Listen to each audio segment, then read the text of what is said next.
Friends, कैसे हैं आप लोग। आशा करता हूं आप सभी लोग ठीक होंगे। फ्रेंड्स, एक बार फिर से स्वागत है हमारे यूट्यूब चैनल मेडी साइंस ट्यूटोरियल में। फ्रेंड्स, इसमें हम प्रिपरेशन कर रहे हैं SGPGI से जो वैकेंसी निकली हुई है लैब टेक्नीशियन और जूनियर लैब टेक्नीशियन की।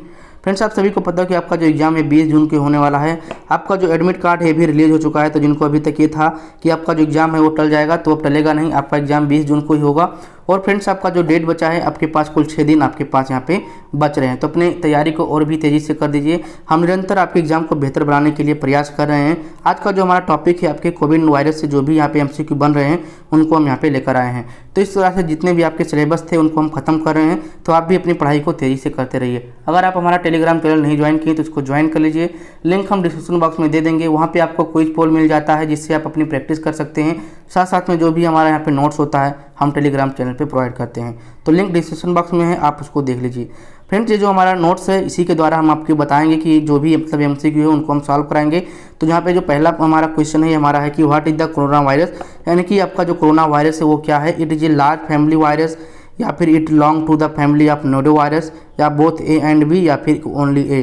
तो इसका जो सही आंसर जाएगा फ्रेंड्स, ये आपका जाएगा यहाँ पे पहला वाला और दूसरा वाला, यानी कि आपका ये लार्ज फैमिली का वायरस है और साथ साथ में आपका ये नीडो फैमिली से आता है। ठीक है, तो यहाँ पे आपका दोनों वाला ऑप्शन सही जाएगा, मतलब कि ये C both A and B are correct. ठीक है, चलिए सेकंड नंबर के क्वेश्चन पे आते हैं। सेकंड नंबर का जो हमारा क्वेश्चन है कह रहा है कि the first case of novel corona virus was identification, यानी कि आपका जो फर्स्ट केस है आपके कोरोना वायरस का ये कहाँ पे आइडेंटिफाई किया गया था, किस देश में। ठीक है, तो यहाँ पे अगर बात करें तो आपका जो था कहाँ पे कहा गया था, आपके चाइना में।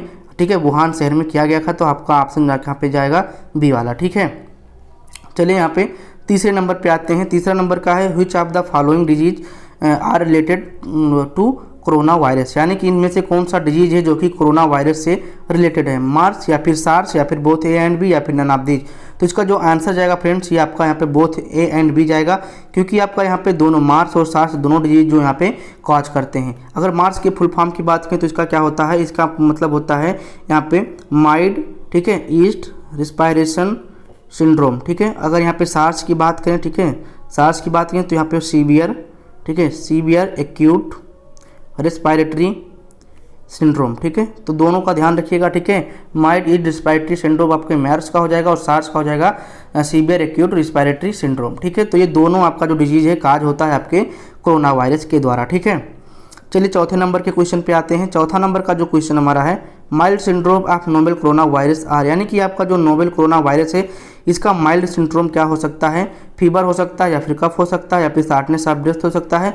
तो ये क्या हो सकता है, ऑल ऑफ द एबव हो जाएगा, क्योंकि इन केस में आपका फीवर भी होता है, कफिंग भी होती है। ठीक है, और आपका जो सांस है इसमें शार्टनेस भी जाता है। तो ऑप्शन नंबर यहाँ पे क्या सही जाएगा, ऑल ऑफ द एबव, क्योंकि आपका जो सिम्टम्स है ये आपके सारे के सारे आपके नोवेल कोरोना वायरस के हैं। ठीक है, चलिए पाँचवें नंबर पे आते हैं। पाँचवा नंबर का हमारा है from where corona virus got its name, यानी कि आपका जो कोरोना वायरस है इसका जो नाम है, यानी कि कोरोना वायरस, कोरोना जो इसका नाम पड़ा है ये किस कारण पड़ा है। ऑप्शन जो हमारे due to their name crown like projection, due to their leaf like projection, due to their surface structure of bricks, या फिर नन ऑफ दीज। तो फ्रेंड्स, इसका जो कोरोना वायरस है इसका नाम इसके क्राउन प्रोजेक्शन के कारण हुआ, यानी कि इसका जो शेप है ये क्राउन शेप का था। ठीक है, इसी के कारण से इसका नाम पड़ा। तो ऑप्शन नंबर यहाँ पे A वाला सही जाएगा। ठीक है, कौन सा सही जाएगा, A सही जाएगा, due to crown like projection. ठीक है, 6 नंबर पे आते हैं। 6 नंबर का यहाँ पे है when should be COVID-19 vaccine be given to pregnant women. Sorry, ये कह रहा है कि when should be COVID-19 vaccine given to pregnant women, यानी कि आप जो प्रेग्नेंट वुमेन होती हैं उनको COVID-19 का वैक्सीन कब दे सकते हैं। नॉट बी गिवन नहीं दिया जा सकता, एनी टाइम दे सकते हो, या फिर आफ्टर बर्थ के, यानी कि जब बच्चा हो जाए, ठीक है, उसके बाद, या फिर नन ऑफ दीज। तो फ्रेंड्स, ये आपका जो COVID-19 वाला वैक्सीन है इसको आप एनी टाइम दे सकते हो, इसके लिए कोई प्रिकॉशन नहीं है। चाहे आपका वुमेन प्रेग्नेंट हो और चाहे कोई मतलब कि वृद्ध हो, चाहे कोई इस समय एक्स हो 14 से 15 साल के ऊपर हो, इन सबको हम COVID-19 का वैक्सीन दे सकते हैं। तो ऑप्शन नंबर यहाँ पे B से जाएगा, एनी टाइम। बट यहाँ पे जो क्वेश्चन था ये प्रेग्नेंट वुमेन के केस में बात किया गया था, तो इतना समझिए कि प्रेग्नेंट वुमेन के केस में आप कभी भी वैक्सीन को दे सकते हैं। ठीक है, चलिए 7 नंबर के केस पे आते हैं। 7 नंबर का जो क्वेश्चन हमारा ये कह रहा है कि in a study which cell are found in COVID-19 are found in COVID-19 patient bed well from long term immunity, यानी कि यहाँ पे कह रहा है कि ये बेड वेल मतलब होता है कि सब कुछ अच्छा, मतलब कि शुभकामना ठीक होता है, मतलब कि बेड वेल सब कुछ अच्छा होता है, ठीक है। तो फॉर लॉन्ग टर्म इम्यूनिटी, तो जो कोविड-19 के पेशेंट हो जाते हैं उनके अंदर कौन सा यहाँ पे सेल रिस्पॉन्स करती है, तो यहाँ पे अगर बात करें ये होता है टी सेल। तो ऑप्शन नंबर यहाँ पे क्या होता है, सी वाला जाएगा, ठीक है। चलिए 8 नंबर के क्वेश्चन पे, 8 नंबर का जो क्वेश्चन है, रिस्पांस मतलब होता है कि फ्रेंड्स यहाँ पे जो मतलब कि एक बार अगर पेशेंट को कोरोना वायरस हो जाता है तो उसके प्रति जो एंटीबॉडी बनती है तो ये टी सेल्स के द्वारा बनती है और बाद में उसको कोविड-19 का खतरा होने का चांसेस कम हो जाता है, ठीक है। चलिए आते हैं 8 नंबर का क्वेश्चन है, in India when did second phase of covid vaccination start, यानी कि आपका जो कोविड-19 का सेकंड फेज का वैक्सीनेशन था वो कब स्टार्ट हुआ, ठीक है। दिसंबर 2020 में, जनवरी 2021 में, फरवरी 2021 में या फिर मार्च 2021 में। तो फ्रेंड्स इसका जो सही आंसर जाएगा वो क्या जाएगा, डी वाला जाएगा यहाँ पे, मार्च 2021 में। और अगर डेट की बात करें तो आपका 1 मार्च 2021 से ये आपका जो सेकंड फेज का वैक्सीनेशन था कोविड-19 का वो शुरू किया गया था, ठीक है। चलिए 9 नंबर के क्वेश्चन पे आते हैं। 9 नंबर का जो क्वेश्चन हमारा कह रहा है कि which of the following are causes of yellow fungus infection. तो यहाँ पे येलो फंगस और ब्लैक फंगस के 2 क्वेश्चन रखे गए हैं क्योंकि ये कोविड-19 के केस में ज़्यादातर बढ़ रहे थे, तो यहाँ पे हमने पुट कर दिया, ठीक है। तो अगर बात करें यहाँ पे क्या पूछा गया है, cause of yellow fungus infection, यानी कि कौन सा यहाँ पे किस कारण से आपके येलो फंगस हो सकते हैं, ठीक है।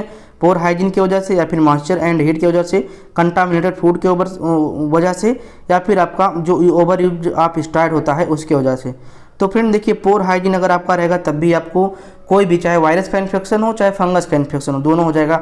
और यहाँ पे जो मॉइस्चर है, मॉइस्चर के केस में जो फंगस होते हैं वो ज़्यादा डेवलप करते हैं, तो फंगस इन्फेक्शन आपका मॉइस्ट के और ज़्यादा अगर हीट है उस समय भी हो सकता है। कंटामिनेटेड अगर फूड को आप ले रहे हैं तब भी हो सकता है। और आपका जो स्टेरॉइड है, ठीक है, स्टेरॉइड के केस में भी आपके फंगस इन्फेक्शन हो सकते हैं, बिकॉज ये आपकी इम्यूनिटी को क्या कर देते हैं, लो कर देते हैं। तो ऑप्शन नंबर यहाँ पे हमने क्या रखना होगा, यहाँ पे ऑप्शन हमने ऑल ऑफ द एबव नहीं किया है, तो एक और ऑप्शन यहाँ पे ई बना लीजिए, ठीक है, ऑल ऑफ द एबव, ठीक। तो यहाँ पे सारे के सारे यहाँ पे ऑप्शन क्या जाएंगे, सही जाएंगे, ठीक है। चलिए 10 नंबर के क्वेश्चन पे आते हैं। 10 नंबर का क्वेश्चन है, which of the following is are the symptoms of black fungus, यानी कि इनमें से कौन सा ब्लैक फंगस का सिम्टम्स है। तो ये कोविड-19 के केस में आपके जो ब्लैक फंगस था वो ज़्यादा उभर के आया हुआ था। तो अगर यहाँ पे बात करें इसके सिम्टम्स की तो फिर फेशियल स्वेलिंग होगा या फिर नेसल कंजक्शन होगा या फिर हेडेक होगा या फिर ऑल ऑफ द एबव। तो फ्रेंड्स अगर बात करें ब्लैक फंगस के सिम्टम्स की तो आपका ये फेशियल स्वेलिंग भी हो सकता है, ठीक है, हो क्या सकता है, होता है, ठीक है, और नाजल कंजक्शन भी होता है, ठीक है, हेडेक होता है। तो यहाँ पे जो ऑप्शन सही जाएगा क्या जाएगा, ऑल ऑफ द एबव, ठीक है। तो ध्यान रखिएगा, इनमें से ब्लैक फंगस जितने तीनों के हैं सिम्टम्स वो तीनों के तीनों आपके ब्लैक फंगस के सिम्टम्स हैं, ठीक है। 11 नंबर के क्वेश्चन पे आते हैं। ये कह रहा है कि कोवैक्स इज, तो चाहे कोवैक्सीन लिख दीजिए या फिर कोवैक्स इज। तो कोवैक्स इज क्या है, ये वैक्सीन है या फिर एफ है फॉर वैक्सीन स्लॉट करने के लिए, या फिर क्या है, ये डिस्ट्रीब्यूशन प्रोग्राम के तौर पे किया जा रहा है इसका नाम, ठीक है, या फिर नन ऑफ दीज। तो फ्रेंड्स ये जो आपका कोवैक्स है या फिर कोवैक्सीन है ये आपका क्या है, एक प्रकार का वैक्सीन है, ठीक है, जो कि आपके इंडिया में डेवलप किया गया है, ठीक है। अब फ्रेंड्स आते हैं आप पे 12 नंबर के क्वेश्चन पे। 12 नंबर का जो क्वेश्चन है, When who was designated novel corona virus as कोविड-19, यानी कि आपका कब जो नोबेल कोरोना वायरस है इसका नाम बदलकर कोविड-19 कर दिया गया। तो ऑप्शन जो हमारे 31 जनवरी 2020, 5 फरवरी 2020, 11 फरवरी 2020 या फिर 12 मार्च 2020। तो फ्रेंड्स इसका जो सही आंसर जाएगा ये आपका जाएगा 11 फरवरी 2020 को आपका जो नोबेल कोरोना वायरस है इसका नाम बदलकर कोविड-19 रख दिया गया था, ठीक है। चलिए 13 नंबर के क्वेश्चन पे आते हैं। 13 नंबर का जो क्वेश्चन है, first case of covid seen in outside in China, यानी कि ये क्वेश्चन जो कह रहा है कि आपका जो कोविड-19 है इसका जो पहला केस है चाइना के अलावा सबसे पहले किस देश में देखा गया था। तो ऑप्शन जो हमारे हैं इटली, अमेरिका, स्पेन या फिर थाईलैंड।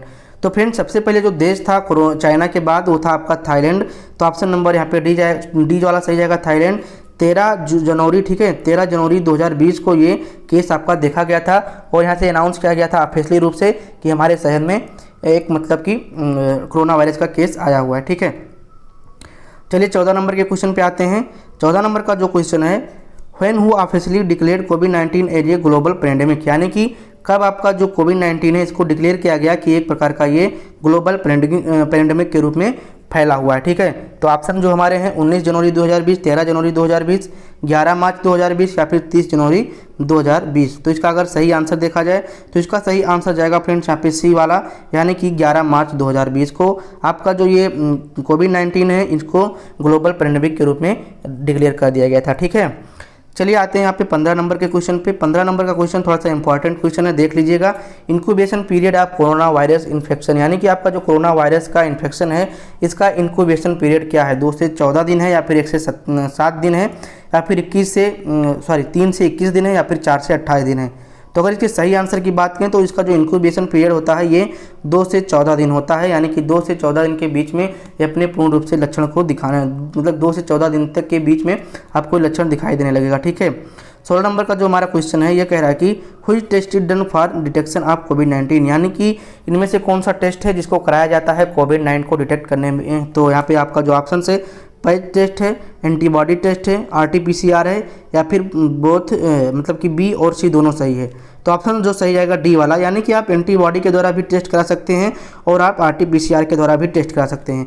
अगर आपका यहाँ पे पूछेगा कि क्वेश्चन में कि सबसे बेस्ट कौन सा है तो आप RT-PCR को करिएगा, बट अगर ऑप्शन में एंटीबॉडी और RT-PCR है और तो आप यहाँ पे क्या करिएगा, बोथ वाला लगाइएगा। ठीक है, चलिए 17 नंबर के क्वेश्चन पे आते हैं। 17 नंबर का क्वेश्चन है आरोग्य सेतु ऐप लॉन्च, यानी कि आपका जो इंडिया में आरोग्य सेतु ऐप है ये कब लॉन्च किया गया था, 25 मार्च 2020 को, 1 अप्रैल 2020 को या फिर 2 अप्रैल 2020 को और 10 अप्रैल 2020 को। तो इसका जो सही आंसर होगा फ्रेंड्स आपका सी वाला होगा, यानी कि 2 अप्रैल 2020 को आपका आरोग्य सेतु ऐप लॉन्च किया गया था।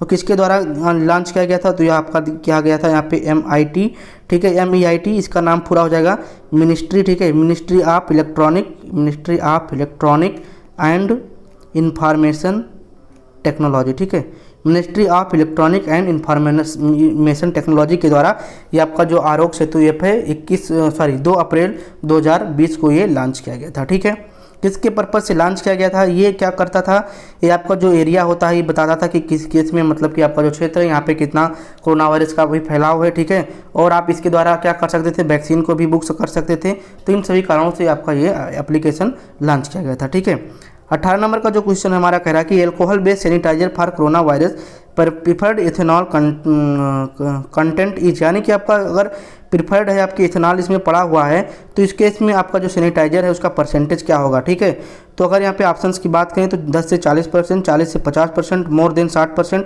या फिर 100%। तो इसका जो सही आंसर जाएगा फ्रेंड्स ये आपका यहाँ पे जाएगा सी वाला, यानी कि आपका मोर देन 60%। अगर आपके यहाँ पे इथेनॉल कंटेनिंग है तो आपका मोर देन 60 हो जाएगा। अगर यहाँ पे दूसरा कोई होता तो आपका 70 से भी ऊपर जा सकता था। ठीक है, तो इस तरह से आप थोड़ा सा ध्यान रखिए, मतलब दूसरा कोई का क्या मतलब होता है, इसे आइसोप्रोपेनॉल है। ठीक है, तो आइसोप्रोपेनॉल के केस में आप यहाँ पे 70% से अधिक क्या करते हैं, एल्कोहल को यूज करते हैं, और इथेनॉल में आप 60%। ठीक है, यही क्वेश्चन है। ठीक, आते हैं 19 नंबर क्वेश्चन पे। तो फ्रेंड्स ये 19 नंबर का क्वेश्चन नहीं है, बस केवल बताने का पर्पज़ है कि जो आपका कोविड-19 के जो वैक्सीन है उनका नेम कौन कौन सा है। तो आपका कोविशील्ड है, ठीक है, सिनोवैक्स है, स्पुतनिक है, ठीक है, कोवैक्सीन है। कोवैक्सीन आपके कहाँ का है, ये आपके इंडिया का है। ये इनएक्टिव वैक्सीन के रूप में काम करता है। ठीक है, इनएक्टिव वैक्सीन के रूप में काम करता है। ठीक है, 20 नंबर का जो क्वेश्चन है इसको हम बहुत पहले करा चुके हैं, 2-3 बार कराए हैं, बट जो इससे पहले हम एक बार कराए थे तो उसमें था नोवेल कोरोना वायरस इज, तो इसमें थोड़ा सा ऑप्शन गलत बोल गए थे। तो इसका जो सही आंसर हो जाएगा कौन सा होगा, सिंगल स्टैंडर्ड DNA होगा या फिर सिंगल स्टैंडर्ड RNA होगा। तो फ्रेंड्स इसका जो सही आंसर हो जाएगा सिंगल स्टैंडर्ड RNA वायरस होता है। तो इसको ध्यान रखिएगा, बी वाला ऑप्शन इसका सही जाएगा। ठीक है, गलत मत करिएगा या फिर मतलब सोच लीजिए कि सर ये वाला लगा दिए तो इसी वाला लगा, ठीक है, वो बाई मिस्टेक हो गया था। ठीक है, और थोड़ा सा यहाँ पे 21 नंबर का चीज़ समझ लीजिए कि PP की जो किट होता है अगर इसको मतलब डिस्ट्रॉय करना हो यूज के बाद तो कहाँ पे आप डिस्ट्रॉय करेंगे, नॉन क्लोरीनेटेड रेड कलर के बैग में आप इसको क्या करेंगे, डिस्ट्रॉय करेंगे। ठीक है, और आपका जो ये कोरोना वायरस का सैंपल होता है, ठीक है, तो जो कोरोना वायरस का सैंपल होता है फ्रेंड्स ये किसके द्वारा ट्रांसपोर्ट किया जाता है।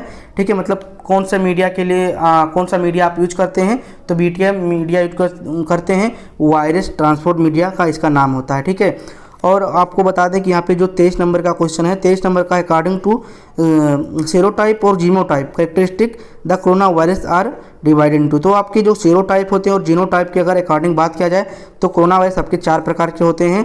ठीक है, अल्फा, बीटा, गामा, डेल्टा। ठीक है, तो ये 4 प्रकार से होते हैं, तो इनको भी थोड़ा सा ध्यान रखिएगा। ठीक, उसके बाद हम थोड़ा सा आपको बता दें कि आपका जो सैंपल लिया जाता है कहाँ से लिया जाता है, तो आपके नेसोफ्रेंजियल, ठीक है, नेजल, ठीक है, नेसोफ्रेंजियल स्वैब द्वारा लिया जाता है। और इसका जो बफर होता है इसमें कौन सा बफर लिया जाता है, सैंपल के जो आपका कंटेनर होता है लाइजिंग बफर का उपयोग किया जाता है। ठीक है, तो इस तरह से आपके यहाँ पे जितने भी क्वेश्चन थे हमने यहाँ पे सॉल्व कराया। आपको ये लेक्चर कैसे लगा, किसका मतलब कि आप लाइक करके इसको बता सकते हैं। अगर आपको अच्छा बिल्कुल नहीं लगा तो आप डिसलाइक कर सकते हैं। कोई आपके फ्रेंड्स हैं इनको चैनल शेयर कर सकते हैं, ताकि उनका लैब टेक्नीशियन को जब एग्जाम है या फिर जो कोर्स कर रहे हैं DMLT या BMLT उनके लिए बेहतर हो सकेगा। ठीक है, तो आज के लिए इतना ही। Thank you.